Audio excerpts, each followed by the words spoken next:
साथियों, कभी न कभी ये विश्व के लिए केस स्टडी का विषय बनेगा कि भारत के गांव के लोगों ने, हमारे वनवासी आदिवासी भाई बहनों ने इस कोरोना काल में किस तरह अपने सामर्थ्य और सूझबूझ का परिचय दिया। गांव के लोगों ने क्वारंटाइन सेंटर बनाए, स्थानीय जरूरतों को देखते हुए कोविड प्रोटोकॉल बनाए। गांव के लोगों ने किसी को भूखा नहीं सोने दिया, खेती का काम भी रुकने नहीं दिया। नजदीक के शहरों में दूध, सब्जियां, ये सब हर रोज पहुंचता रहे, ये भी गांव ने सुनिश्चित किया। यानी खुद को संभाला, औरों को भी संभाला। ऐसे ही हमें वैक्सीनेशन अभियान में भी करते रहना है। हमें जागरूक रहना भी है और जागरूक करना भी है। गांव में हर एक व्यक्ति को वैक्सीन लग जाए, ये हर गांव का लक्ष्य होना चाहिए। याद रखिए, और मैं तो आपको खास रूप से कहना चाहता हूं, आप एक सवाल अपने मन में पूछिए। हर कोई सफल होना चाहता है, लेकिन निर्णायक सफलता का मंत्र क्या है? निर्णायक सफलता का मंत्र है निरंतरता।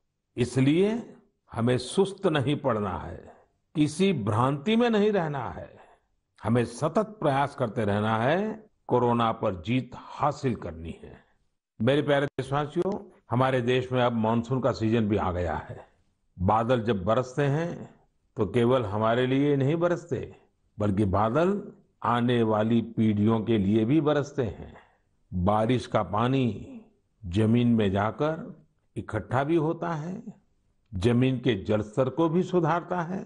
और इसलिए मैं जल संरक्षण को देश सेवा का ही एक रूप मानता हूं।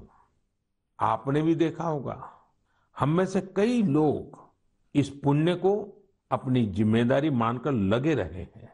ऐसे ही एक शख्स हैं उत्तराखंड के पौड़ी गढ़वाल के सच्चिदानंद भारती जी। भारती जी एक शिक्षक हैं और उन्होंने अपने कार्यों से भी लोगों को बहुत अच्छी शिक्षा दी है। आज उनकी मेहनत से ही पौड़ी गढ़वाल के उफरैंखाल क्षेत्र में पानी का बड़ा संकट समाप्त हो गया। जहां लोग पानी के लिए तरसते थे, वहां आज साल भर जल की आपूर्ति हो रही है। साथियों, पहाड़ों में जल संरक्षण का एक पारंपरिक तरीका रहा है, जिसे चाल खाल भी कहा जाता है। यानी पानी जमा करने के लिए बड़ा सा गड्ढा खोदना। इस परंपरा में भारती जी ने कुछ नए तौर तरीकों को जोड़ दिया। उन्होंने लगातार छोटे बड़े तालाब बनवाए। इससे न सिर्फ उफरैंखाल की पहाड़ी हरी भरी हुई, बल्कि लोगों की पेयजल की दिक्कत भी दूर हो गई। आप ये जानकर हैरान रह जाएंगे कि भारती जी ऐसी 30,000 से अधिक जल तलैया बनवा चुके हैं। 30,000।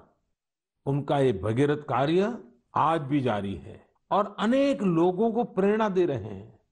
साथियों, इसी तरह यूपी के बांदा जिले में अंधाव गांव के लोगों ने भी एक अलग ही तरह का प्रयास किया है।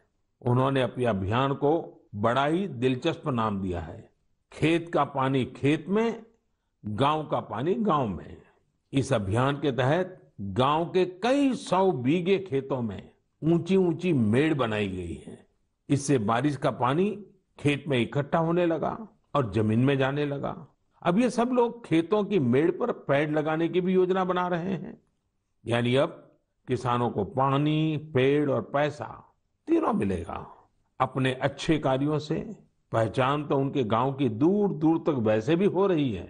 साथियों, इन सभी से प्रेरणा लेते हुए हम अपने आसपास जिस भी तरह से पानी बचा सकते हैं, हमें बचाना चाहिए। मानसून के इस महत्वपूर्ण समय को हमें गंवाना नहीं है। मेरे प्यारे देशवासियों, हमारे शास्त्रों में कहा गया है, नास्ति मूलम अनौषधम, अर्थात पृथ्वी पर ऐसी कोई वनस्पति नहीं है जिसमें कोई न कोई औषधीय गुण न हो। हमारे आसपास ऐसे कितने ही पेड़ पौधे होते हैं जिनमें अद्भुत गुण होते हैं, लेकिन कई बार हमें उनके बारे में पता ही नहीं होता। मुझे नैनीताल से एक साथी भाई परितोष ने इस विषय पर एक पत्र भेजा है।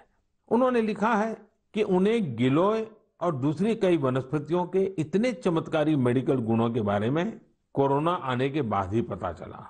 परितोष ने मुझे आग्रह भी किया है कि मैं मन की बात के सभी श्रोताओं से कहूं कि आप अपने आसपास की वनस्पतियों के बारे में जानिए और दूसरों को भी बताइए।